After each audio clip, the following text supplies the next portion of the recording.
안녕하세요 여러분, 세상 돌아보기입니다. 예, 오늘은 24년 11월 18일이고 월요일입니다. 자, 오늘 미국의 바이든이 우크라이나로 하여금 미국이 이미 제공한 에이트킴스를 이용해서 러시아 내부를 공격해도 된다. 예, 그냥 허용을 했다. 자, 차기 대통령도 뽑혀 있고 이제 임기가 2달밖에 안 남은 대통령이 이런 이야기를 한다는 건 깜짝 놀랄 일이죠.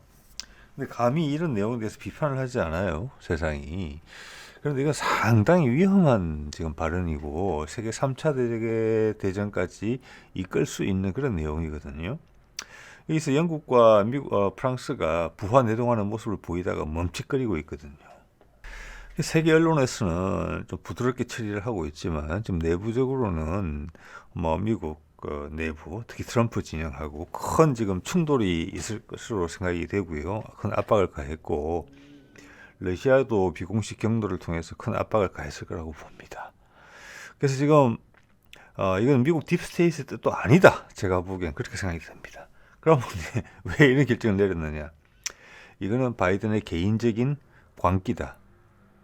예, 그가 정신이 오락가락 한다는 이야기를 이제 뭐 여러분도 다 아시지만 또 한 번 뭐가 벌컥했다.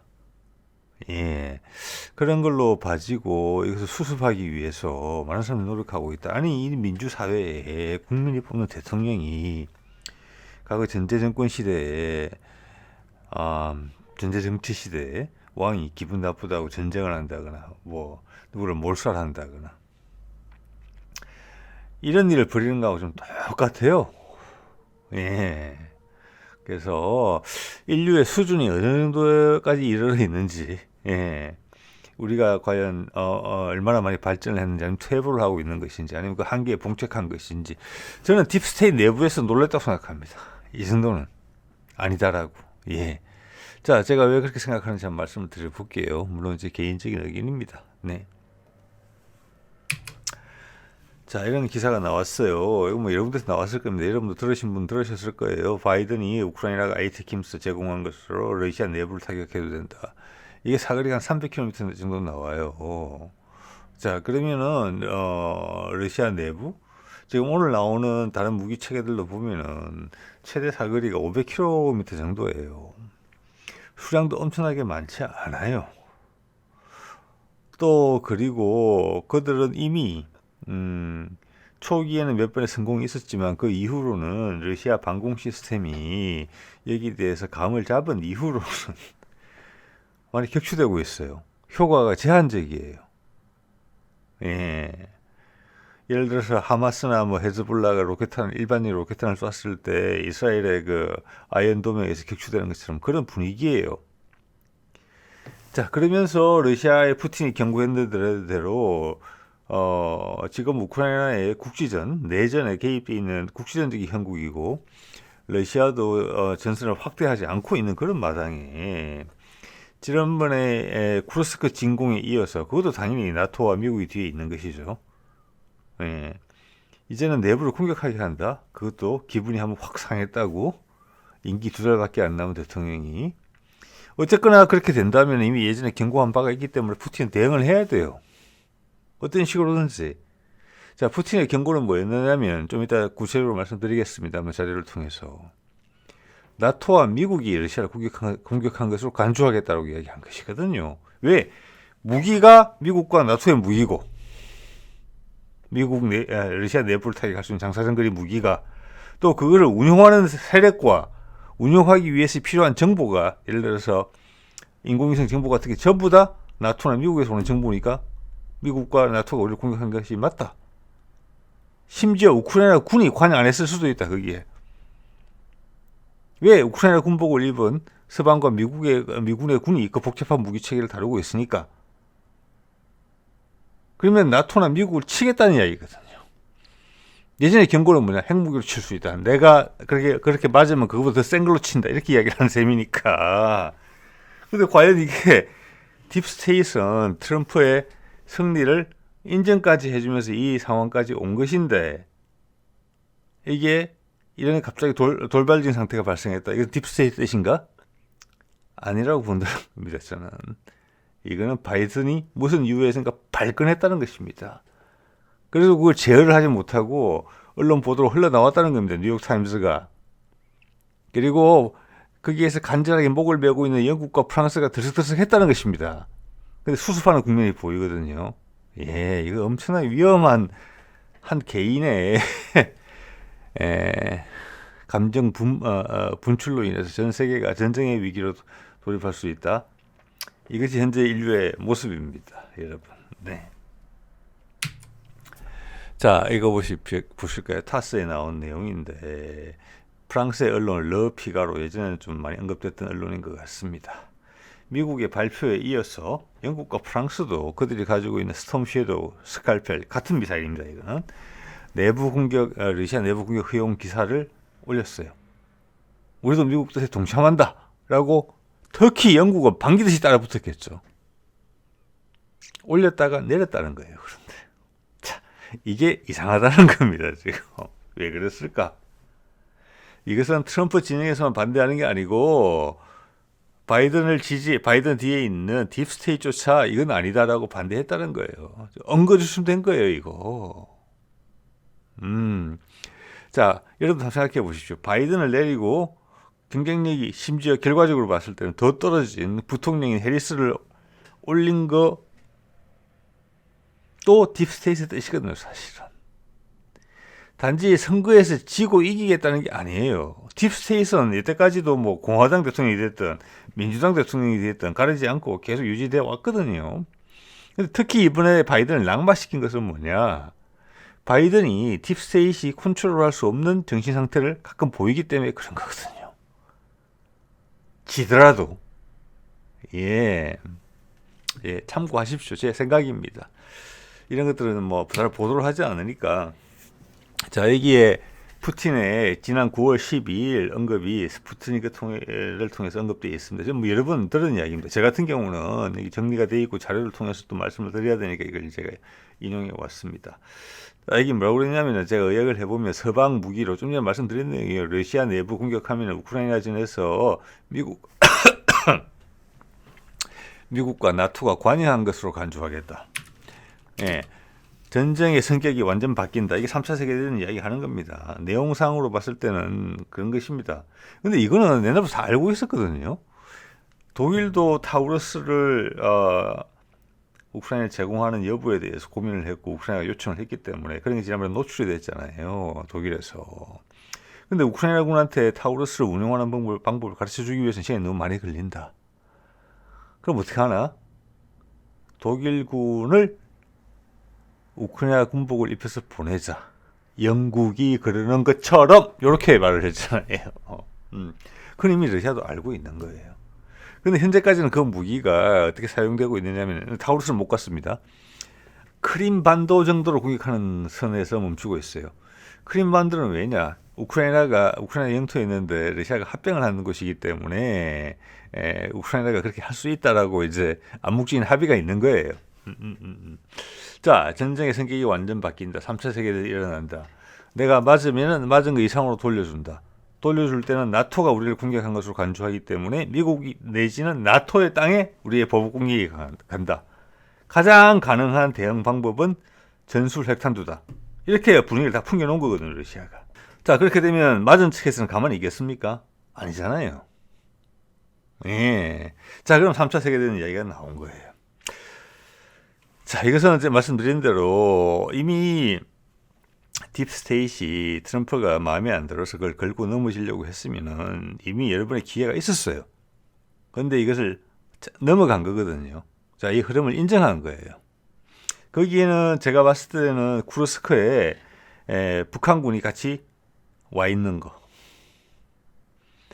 그리고 미국 대선 전입니다. 하루 전날. 그리고 3일 전에는 러시아가 먼저 대륙간 탄도미사일 3발을 시험 발사했고 전날에는 북한이 대륙간 탄도미사일을 발사했어요. 이건 미국에 대한 엄격한 경고거든요. 장난치지 말라고. 순리대로 하라고. 자, 그게 이미 그래서 한 두 달 전부터 비키 눌란드가 사임하고 우크라이나에 우리가 개입을 해서 작업을 했다는 것을 인정한 데부터 이미 넘어갔어요, 분위기는. 자, 거기도 딥스테이트 내부에도 강경파, 또 부드러운 파가 있을 거 아니겠습니까? 전체적 흐름은 넘어갔다고 보는 겁니다.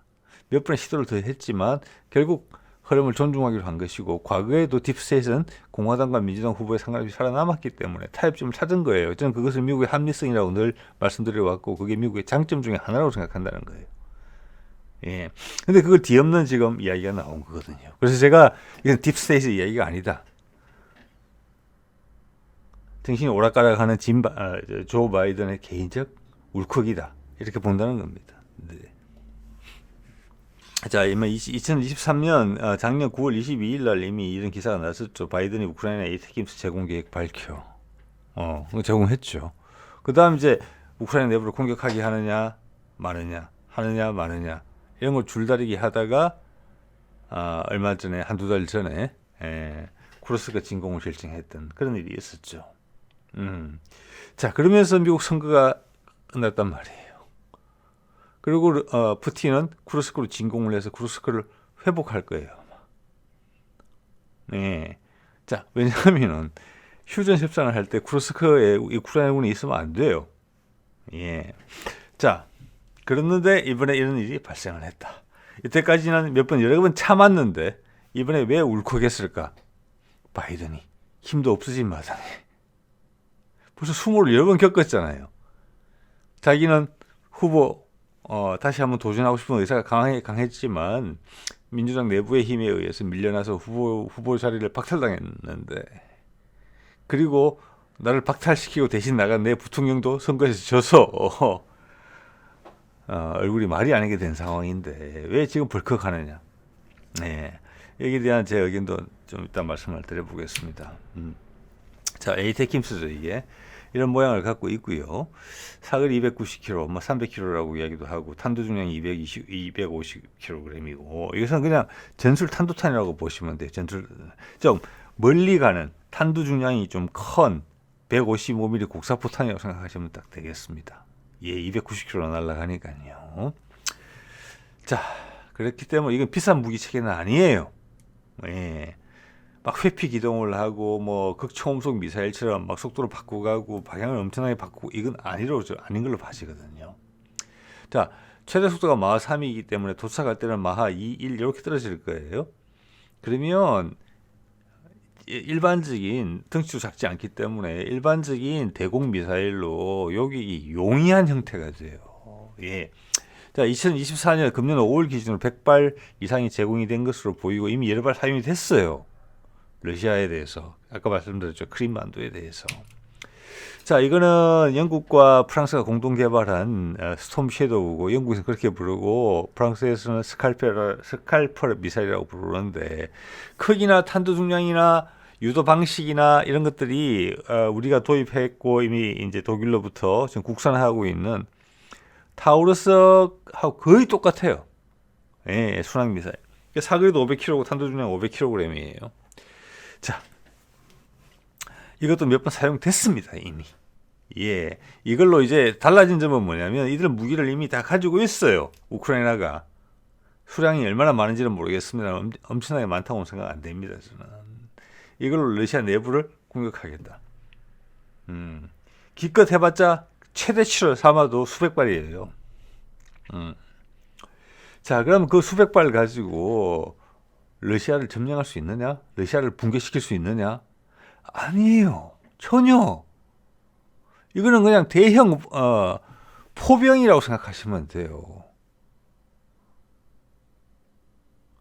그리고 어떤 특정한 거점을 공격했으면 그 다음 지상군이 들어가야 돼요. 이건 어차피 포병이거든요. 이걸로 전쟁을 이길 수 있는 게 아니에요. 아니면 모스크바를 포함한, 모스크바까지는 거의 사거리가 나올지 몰라요. 스톰 섀도우하고 스칼프 같은 경우는 우크라이나에서 모스크바 제일 러시아 쪽에 가장 가까운 쪽에서 발사를 하면 500km가 안 되는 것 같거든요. 에이티킴스 같은 게 290km, 300km니까. 그 다음 이런 무기는 또 핵탄두가 아니기 때문에 뭐 인구 밀집 지역에다 쏴가지고 거기에 상당히 많은 어떤 피해를 낼 수 있는 그런 무기 체계가 아니에요. 이거는 적의 주요 거점이나 지하 벙커, 우리 타우루스처럼 그런 데를 노리는 미사일이거든요. 탄두 중량도 그렇고. 그렇기 때문에 이걸로 한 다음에 전쟁을 승리로 이끌기 위해서는 지상군 진입을 해가지고 저쪽을 점령을 해야 된다는 거예요. 이것만으로 전쟁이 안 끝나요. 핵무기하고 달라요. 그런데 우크라이나군이 그렇게 할 능력이 됩니까? 프랑스군 10만 명. 독일은 발 뺐거든요. 여기서 이미 숄츠가 갔잖아요. 그래서 제가 강력하게 의심하는 겁니다. 숄츠가 배반을 했다고 바이든이 강하게 느꼈고 거기에 대해서 엄청나게 격분했다. 저는 이렇게 생각합니다. 네. 바이든이 노드스트림을 폭파했을 때 그 이유도 아마 독일이 제공했을 거예요. 그때는 가스를 정식적인 방법이 아니고 비공식적인 방법으로 미국이 금지를 했음에도 불구하고 몰래 독일로 들여왔든지 내지는 그것을 독일이 거래를 했었다고 저는 생각을 하고 있거든요. 지금. 그래서 노발대발을 했다. 이번에는 숄츠가 푸틴과 통화를 한 부분. 제가 그래서 지금 말씀드렸던 내용이 있었죠. 지금 이제 보시는 것처럼 여기에 대해서 노발대발했다. 그래서 감정이 기강돼서 이런 말을 뱉었다. 결과적으로는 이길 수 없는 전쟁이고 절대 전황이 유리하지 않고 오히려 나토 국가와 미국의 기지를 러시아의 공격 목표가 되게 하는 그런 밥상을 차린 격밖에 안 되는 거거든요. 그래서 다 말린다. 그게 잠깐이나마 영국과 프랑스가 움찔하면서 따라가려고 했다. 이게 그림이 다 보여준다고 저는 그렇게 감히 생각을 합니다. 예. 자, 이거죠. 예. 1시간여 통화했고 숄츠가 요청해서 이에 대한 관련 보도들이 외국에서 몇 개 나오고 있는데 좀 주요한 보도들을 봤을 때는 미국 측에서 안 나와요. 예. 제가 말씀드린 내용 같아요. 여기서 지금 나토의 대우가 무너진 것이고 마음 급한 독일과 숄츠가 가장 먼저 나선 겁니다. 여기에 대해서 저는 바이든이 화가 났다. 앞뒤 안 가리고 무조건 이야기했다. 이렇게밖에 이해가 안 됩니다. 네. 자, 노드스트림 가스관 폭파 2022년 9월 29일. 이때도 이 가을에 북미 종전선을 하려고 준비가 돼 있었어요. 그래서 주한 영국 대사가 마사지하는 그런 이야기가 언론에 보도가 됐을 정도고 그때 뜬금없이 제닛 옐런 미국 재무부 장관도 한국에 왔었어요. 그래서 스플라이 체인 글로벌 공급망에 관련된 이야기를 하고 갔어요. 그게 다 노드스트림 가스관 폭파하기 한두 달 전에 있었던 일이에요. 좀 전에 영국 대사 이야기하고 뭐 같이. 그때는 또 미국 재무장관이 그런 사전 정지작을 위해서 왔다 이러고 봐지거든요. 왜 영국 대사도 그런 얘기를 했고 그 전에는 첫 번째 이제 바이든이 시도했을 때는 영국 여왕이 김정은한테 받았던 친서를 언론에 처음으로 공개까지 하고 그랬단 말이에요. 그때도 깊었다는 거예요. 갈 가능성이 높았다는 겁니다. 그런데 노드스트림 가스관 폭발로 끝났단 말이에요. 자, 그때도 뭐 저는 이것을 뭐 이미 여러 번 말씀드렸습니다만 이게 미국 CIA 작업이죠. 바이든이 울컥하는 부분이 있었다는 거예요. 누구한테? 독일한테. 자, 그게 가스를 공식적으로는 우크라이나전에 이제 관여가 되면은 러시아 가스를 안 받겠다, 닫겠다 이렇게 이야기해놓고 뒤로 예를 들어서 국적을 바꾼 그때 함정을 통해서 아마 LNG 수송선이나 아니면 그냥 가스선을 이용해서 러시아 가스를 몰래 유통시켰다는 이런 보도들이 잠깐 있었거든요. 자, 그 소식을 알고 이건 제 추정입니다. 근데 그런 건은 사실이에요. 독일이 자기 국적선이 아닌 배를 이용해서 가스를 유통했다. 여러분들이 찾아보시면 나올 거예요. 당연히 언론의 보도를 많이 탈 수 있는 내용이 아니죠. 예, 미국 LNG를 그걸 대신해서 밀어 넣었다는 그런 보도도 전혀 나오지 않고 얼마나 팔았는지도 나오지 않아요. 자, 그 부분에 대해서 바이든이 울컥해서 거기를 선택했다. 왜? 이미 우크라이나전 내부에서는 미국 참모총장이 3군 합동참모총장이 이야기를 합니다. 제안을 한 게 나와요. 언론에 찾으면 나와요. 지금이 전세가 더 기울어지기 전에 앞으로 더 안 좋아 보이기 때문에 더 안 좋아질 것으로 예상이 되기 때문에 지금 점에서 협상하는 게 좋겠다. 이런 이야기 이미 나왔을 때예요. 이때. 전쟁한 몇 개월 만에. 그래서 다시 부랴부랴 작년에 놓쳤던 반성을 하고 바이든 입장에서는 전쟁을 이길 수 있겠어라는 자신감을 갖고 문재인과 약속했던 그걸 걷어차고 돌입했는데 몇 달 부딪혀보니까 절대 안 될 것 같단 말이에요. 그래서 다시금 윤석열한테 담대한 구상도 받아내고 요 며칠 전이잖아요. 9월 29일 요 며칠 전에 8.15 요점에 아마 100일 기념 기자회견을 하면서 전 세계 언론에다가 생방송을 했어요. 핵무장하지 않고 담대한 구상하겠다고, 북한이 핵무장 포기하겠다고 선언만 하더라도 난 도와주겠다. 그게 담대한 구상의 핵심이잖아요. 그때는 미국 관료들이 다 믿었다는 거예요. 이번엔 종전선언 하는구나. 그런데 무슨 일이 생겼는지 며칠 만에 이런 짓을 벌였다는 거예요. 그때도 바이든이 반이성적으로 폭발했다. 그래서 내부에서 많은 제보가 나왔던 겁니다. 그래서 세이모 허씨가 그런 미국 내 정보기관의 제보를 통해서 이런 기사를 적었던 거잖아요. 미국의 작품이라고. 자, 그래서 그런 모습이 이번에 한 번 더 보였다. 근데 그때 그 모습은 노드스트림의 폭발로 연계가 됐고, 그때는 바이든 힘이 있을 때니까. 지금은 레임덕도 그런 레임덕이 없잖아요. 자기를 대신한 부통령이 나가서 깨졌으니까 그 부통령보다 못한 현재 대통령이잖아요. 그것이 지금 밟히고 있다고 생각합니다. 저는 감히. 근데 그가 제정신이 아니라는 거 분명해요. 분노 조절이 안 되고 있어요, 지금. 엄청나게 위험한 인물이에요. 자, 그리고 금년 2월 크렘린궁에서 있었던 왼쪽에 터커 칼슨과 푸틴과의 인터뷰가 있었습니다. 이건 상당히 놀라운 인터뷰였죠. 미국만이 할 수 있는 일이라고 생각을 합니다. 2시간 정도 인터뷰를 했고 여기서 똑같은 이야기를 했죠. CIA 작품이라고. 그 터커 칼슨이 지금 어떻게 보면은 트럼프 진영에서 지금 무슨 감투를 쓰지는 못했지만 상당히 중요한 인사예요. 그리고 그 주요 인력들이 터커 칼슨과 똑같은 인식을 공유하고 있어요. 당연히 트럼프도 그렇죠. 그런데 지금 바이든이 이런 결정을 한다? 미국 내부에서 지금 엄청나게 놀랐을 거라고 봅니다. 전화통 불났을 거라고 봅니다. 서로 간에. 자, 이것은 러시아에서 유럽으로 예전에 가스관의 경로를 보여주는 것이고, 독일로 이어지는 빨간 사각형, 저기가 노드스트림 1과 2가 있었고, 저기 4개의 가스관 중에 3개가 파괴가 됐어요. 나머지 하나는 독일이 닫았죠. 이때 엄청 놀랐을 겁니다, 독일이. 왜? 제가 그때 정리한 내용을 한번 볼게요. 자, 러시아에서부터 전체 천연가스 수요의 40%를 이제 받고 오고 있는데, 이 노드스트림이 폭파되고 나서 제가 정리한 내용을 한번 보세요. 이게 뭐라고 되어 있는지. 우크라이나와 폴란드로부터 독일에 가스 공급되는 라인이 하려면 할 수 있어요. 그 가스관들을 독일을 통해서 가게 되어 있으니까. 그 가스 공급이 중단됐다고 되어 있잖아요, 지금. 우크라이나와 폴란드로부터 독일의 가스 공급이 중단됐다. 이게 누구의 압박이겠는가?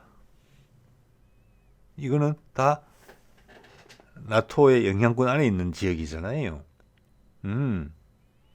이거 상관이 있다는 겁니다. 이것 때문에 독일이 망한 거예요, 지금. 노드스트림만 끊어진 게 아니고 다른 경로를 통해서 우회해서 올 수 있는 경로까지 차단당했다는 거예요. 독일이 엄청나게 힘들다는 거예요. 가스가 없다는 거예요. 그래서 엄청나게 비싼 돈을 주고 미국 가스를 사게 만들었다는 거예요. 아니면 노르웨이나 카타르 것을, 이게 징벌적인 거예요. 이게 징벌적인 거라고 저는 그렇게 본다는 겁니다. 지금 돌이켜보면 더더욱 그래요. 그래서 미국이 이걸 폭파하고 화가 난 거예요. 독일이 분명히 가스 갖고 장난을 쳤다는 겁니다. 그 전에 미국 입장에서 봤을 때는 자기 징벌적으로 노드스트림을 끊었고 그 외에 그들이 추가로 공급받을 수 있는 라인조차 공급을 안 했다. 잠궈버렸다. 그래서 독일 경제가 폭망했다는 겁니다, 지금. 그런 이유로 미국이 트럼프가 당선되고 우크라이나를 전을 종전할 게 분명해 보이니까 숄츠가 제일 먼저 달려가서 푸틴한테 항복했다. 이렇게 바이든은 해석을 했다는 거예요. 그래서 같은 이유로 2년 전과 같은 이유로 또 폭발했다는 거예요. 독일한테. 예. 제 생각입니다. 자, 에이테킴스의 영향에 대해서는 네가 금년 4월에 나온 기사죠. 5월에. 예. 크림반도에서 하루에 4개, 4발의 에이테킴스를 격추했다. 지난주부터 총 15발 격추했다. 처음에는 몇 발 맞았어요. 근데 그 특성이 파악하고 나서는 방공 시스템이 대응을 하니까 잡힌다는 거예요.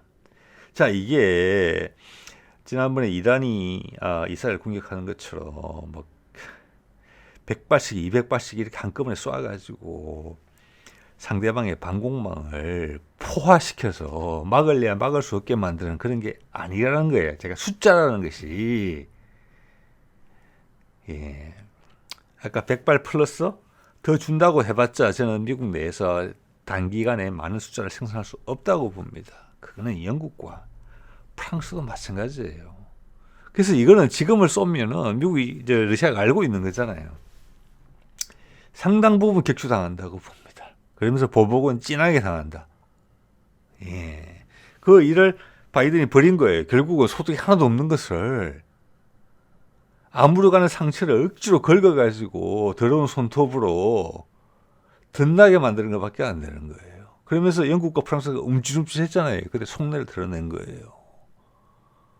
전화통에 불났을 거라고 봅니다. 네. 자, 이거는 부커 M3라는 이동형 방공 미사일 체계입니다. 2016년부터 배치된 거니까 신형이라고 봐집니다. 사거리 70km, 최대고도 35km. 대형 목표 속도가 마하 8.8이고 지금 에이테킴스 같은 경우는 최종 돌입 속도가 마하 2 안팎으로 봐지거든요. 내지는 그 이하.